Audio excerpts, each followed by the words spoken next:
Lagi 30 minit kita preparation untuk berbuka puasa.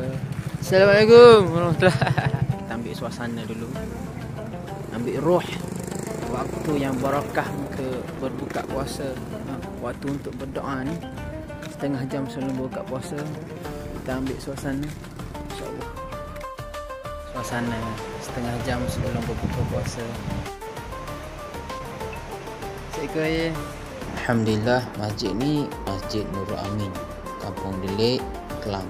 Dia selalu ada buat iftar dan memang adalah ahli-ahli Korea yang kiam dekat sini.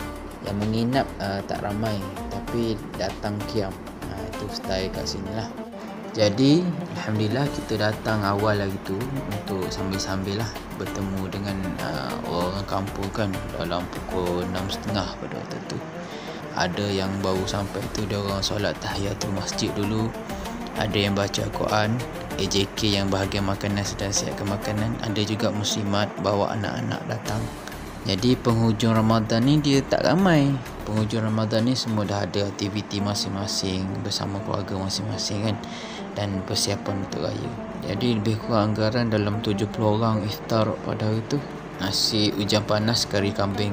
Seterusnya kita sambung teruslah dengan solat maghrib berjemaah.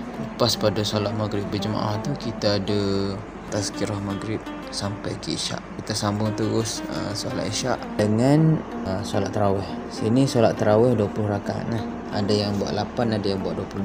Siapa yang sampai 20 rakaat tu dia ada moreh, macam-macam moreh.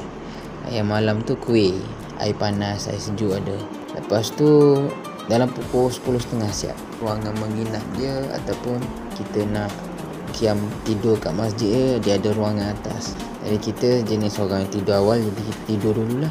Alhamdulillah dalam pukul 4 saya bangun, sahur sendirilah sebab sahur tak disediakan. Jadi dalam pukul 4.30 ada orang start datang. Pukul 5 dah ada orang ramai lah kiam baca Quran, dan kita teruskan dengan solat subuh. Ada tazkirah lah, ada kuliah subuh. Alhamdulillah. Jadi semua berjalan dengan lancar dan kita doakan supaya malam tersebut malam barakah lah untuk sesiapa yang mengamalkannya, insya-Allah. Assalamualaikum warahmatullahi wabarakatuh.